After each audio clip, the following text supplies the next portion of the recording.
Fontes do Direito Notarial e Registral, 36ª parte, nosso capítulo muito amplo. Aqui estamos, mais uma vez, numa exposição da série Claves Notariais e Registrais.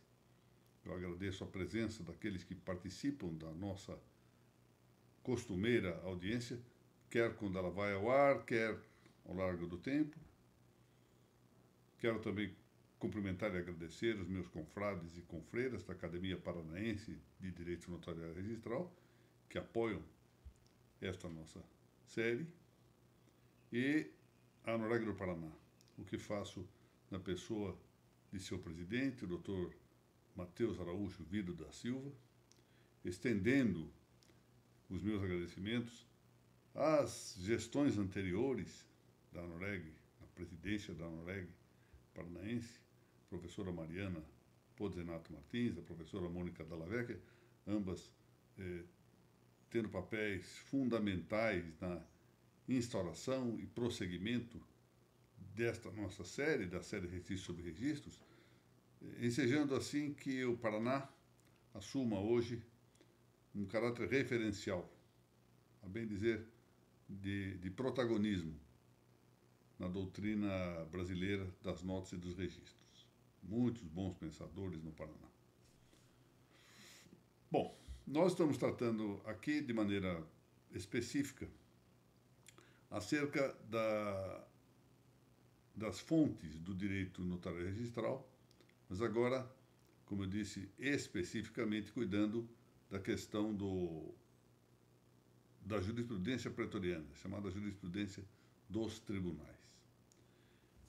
Nós começamos há duas exposições o trato do tema da jurisprudência, ali mostrando que a palavra, o termo jurisprudência é bastante polissêmico, ou seja, possui uma variedade imensa de sentidos. Que isso apresenta importância, porque permite, com uma só palavra, fazer referência a diferentes conceitos, ou seja, uma certa economia expressiva, mas, em contrapartida, ostenta os seus problemas, para saber quando estamos tratando de alguma coisa ou de outra. Isso é só quanto à palavra jurisprudência. Mas o termo complexo, jurisprudência pretoriana ou jurisprudência dos tribunais, aqui nós são sinônimos e termos complexos, porque tem mais de uma palavra em sua expressão, também apresentam uma pluralidade de sentidos. Consideremos principalmente dois deles. O da jurisprudência pretoriana externa, também chamada de jurisprudência objetiva ou transcendente, jurisprudência pretoriana transcendente, ou jurisprudência transcendente dos tribunais, jurisprudência externa dos tribunais, ou jurisprudência pretoriana externa, assim por diante. E a jurisprudência que se diz interna, subjetiva ou imanente. A primeira, a externa, corresponde ao opus, ao artefato, ao produto, ao resultado exterior das decisões dos tribunais. Então, nós temos algo interior e uma manifestação desse algo interior. Se nós pensarmos um pouco nas operações da lógica, o que nós temos aqui é juízo e proposição. O juízo interno e a proposição como manifestação ou expressão do juízo. Aqui é a mesma coisa, nós temos uma atividade interna e nós temos essa atividade externa, produto, artefato, resultado, expressão verbal ou expressão oral, expressão literal da atividade interna. Isso se dá por meio de peças conhecidas pela terminologia processual, não é? São as decisões incidentais, são as sentenças, são os acordos. Por sua vez, a jurisprudência dita imanente, subjetiva, interna, é essa atividade judicial interior, íntima, que se manifesta, por sua vez, ela é assim expressada, pela jurisprudência pretoriana em sentido objetivo ou externo. Então, há uma jurisprudência interna e uma jurisprudência externa. Portanto, uma atitude de juízo e uma atitude de proposição. É assim que se pode considerar. E nós vamos ainda ver que há uma outra terminologia em voga no relacionamento entre ambas essas jurisprudências, objetiva e subjetiva, como vamos tratar, penso eu, que daqui a umas 3 ou 4 exposições. Bom, por sua vez, a compreensão do conceito de jurisprudência pretoriana externa ou objetiva, agora só cuidando da externa ou objetiva, sempre depende de umas tantas circunstâncias. A primeira circunstância é a variedade dos ordenamentos jurídicos. Dependendo do ordenamento jurídico, a jurisprudência se comporá de uma coisa ou de outra. A lei pode alterar isso. O caso brasileiro, por exemplo, nos dá uma certa sequência tradicional nessa consideração, mas pode não ser assim. Mais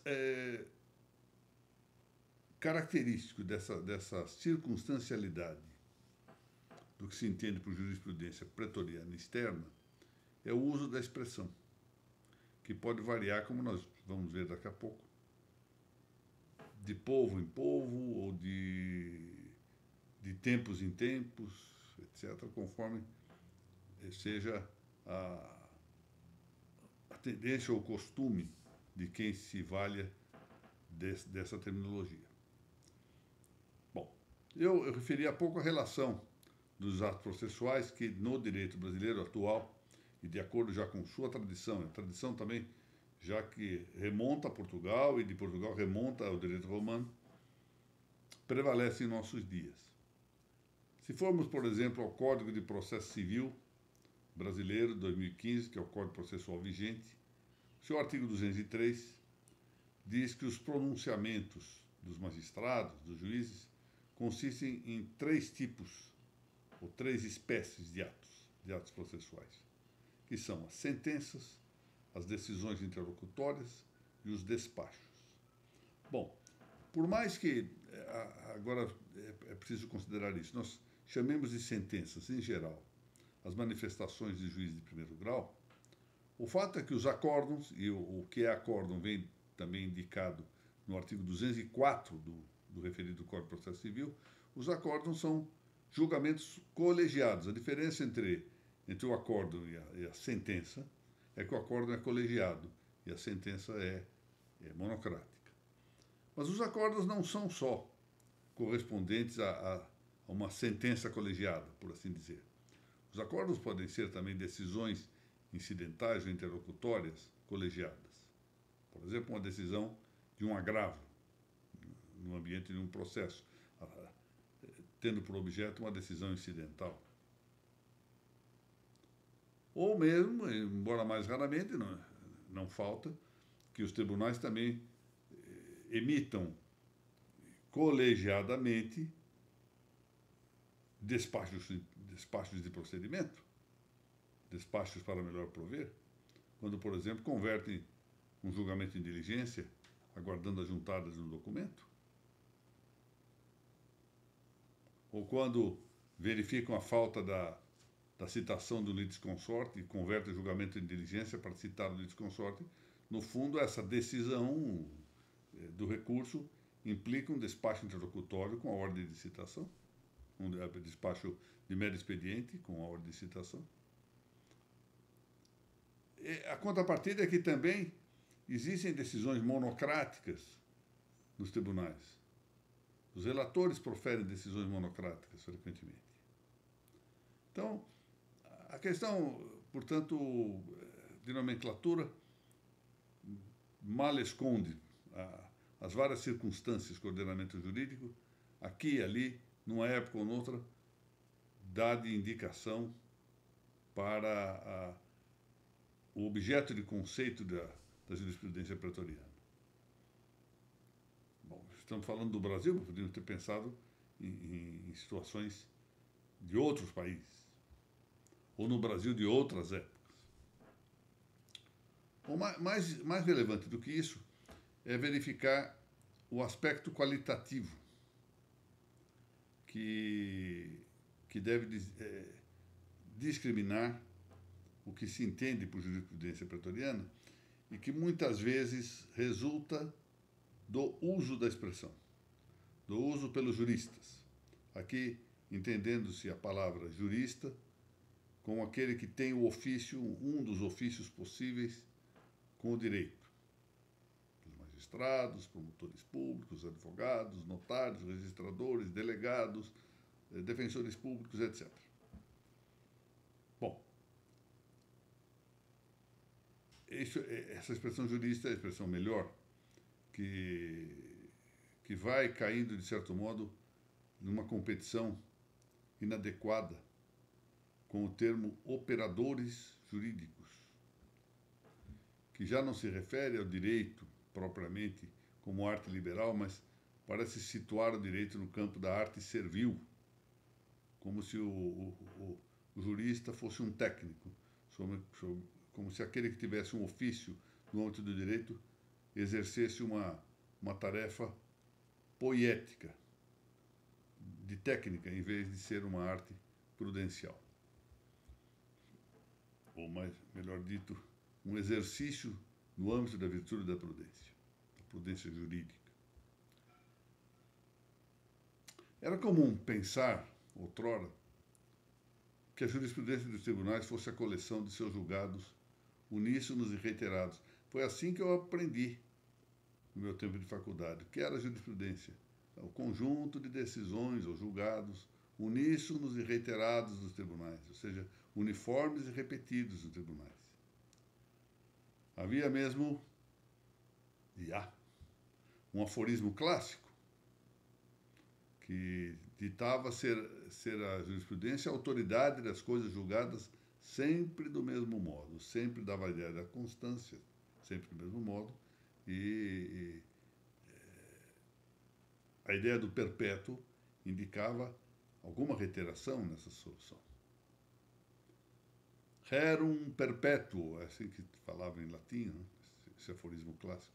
Rerum perpetuo similiter judicatarum auctoritas. Ou seja, a autoridade das coisas julgadas sempre da mesma maneira, sempre do mesmo modo. E o nosso Código de Processo Civil, 2015, que eu mencionei já algumas vezes ao longo dessa explanação, tem uma regra no seu artigo 926 que exatamente recomenda a formação dessa jurisprudência, desse entendimento do que é jurisprudência, ou seja, uma solução de julgados uniformes, uníssonos, repetidos, reiterados, ao dizer que os tribunais devem uniformizar sua jurisprudência e mantê-la estável, íntegra e coerente. Ocorre que o uso terminou por desviar-se dessa ideia de reiterada uniformidade. De modo que nós temos ouvido aqui e ali algumas referências já não se tornam muito raras, em que às vezes um isolado julgamento é tido como jurisprudência. Um julgado só. A jurisprudência do tribunal é tal. E de quando em quando ainda se escuta expressões como, por exemplo, a jurisprudência minoritária. Como assim? Se quer a posição do tribunal majoritariamente, jurisprudência minoritária. Ou então, jurisprudência de primeiro grau. Havia mesmo uma publicação que eu cheguei a ver em livrarias há alguns anos. Eram publicações periódicas, jurisprudência de primeiro grau. Bom, a contrapartida desse uso, a meu ver, inadequado do termo jurisprudência, foi a utilização de algo que sim transforma mais adequadamente essa ideia de jurisprudência em algo de observância, ao se cuidar da técnica da chamada jurisprudência obrigatória, como consta, por exemplo, do mesmo Código de Processo Civil, no artigo 927. Se forem ao artigo 927, vão lá ver uma série de indicações de que os juízes e os tribunais deverão seguir em caráter obrigatório. É bem verdade que nós temos de disputar sobre o aspecto factual dessa jurisprudência pretoriana obrigatória. Quando se tem em conta alguma instabilidade nos julgamentos. Não só, por exemplo, as resultantes das técnicas se fala muito em inglês isso, não é? Do overruling, ou seja, que em português se diria da viragem jurisprudencial, ou seja, quando o tribunal tergiversa de uma posição e passa exatamente a contraditória dela, ou ainda de certas revogações parciais, alterações parciais da jurisprudência, chamado overriding, também em inglês, overriding. E, mais frequentemente ainda, com as muitas distinções, distinction, dizem os de língua britânica. Mas, como quer que seja, apesar dessas dificuldades factuais que vão alterando aqui e ali a jurisprudência, fruto, às vezes, de uma precipitada apreciação da universalidade das formulações inaugurais, apesar de tudo isso, não se pode recusar a intensio legis nesse artigo 927 do Código de Processo Civil e no artigo 926 também, de que a jurisprudência pretoriana se uniformize. Restaria, entretanto, uma perspectiva crítica a apontar. Porque a jurisprudência obrigatória, ela tende, por evidente, a espartilhar as soluções, ela engessa as soluções. E não é raro que isso, ladeando uma possível e legítima diversidade de pensamento, o que inclui o chamado backlash, que é a reação social e política a determinadas orientações dos tribunais, que isso acarrete uma clausura a priorística na dialética do processo judicial. Isso na via administrativa, no campo notarial e registral, sempre foi muito frequente. Uma vez adotada uma posição pelos órgãos de corregedoria, muito difícil alterar essa posição. Tem sido assim historicamente. Mas nós tivemos, não faz muito, e em boa parte do mundo, um exemplo disso, em que uma afirmação oficialista em matéria de ciência biológica, atenção, matéria de ciência biológica, chegou a ofender até mesmo um requisito de toda a verdadeira ciência, que é o requisito de sua falseabilidade. Não era possível impugnar o afirmado como verdade científica. Isso ofende exatamente o conceito de ciência. Isso faz parte dessa ideia de uma jurisprudência compulsória obrigatória, ou seja, ela apresenta vantagens, mas também pode apresentar desvantagens. Bom, vamos prosseguir na próxima semana, continuando esta tentativa de distinguir um tanto a jurisprudência, dentro da jurisprudência pretoriana, alguns de seus aspectos mais relevantes, até chegarmos ao tema que talvez apresente maior complexidade, que é o relacionamento entre a jurisprudência pretoriana externa e a jurisprudência pretoriana interna. E vamos ver, ao fim, o papel que tudo isso tem em relação às notas e aos registros públicos. Muito obrigado e até a semana que vem, se Deus assim permitir.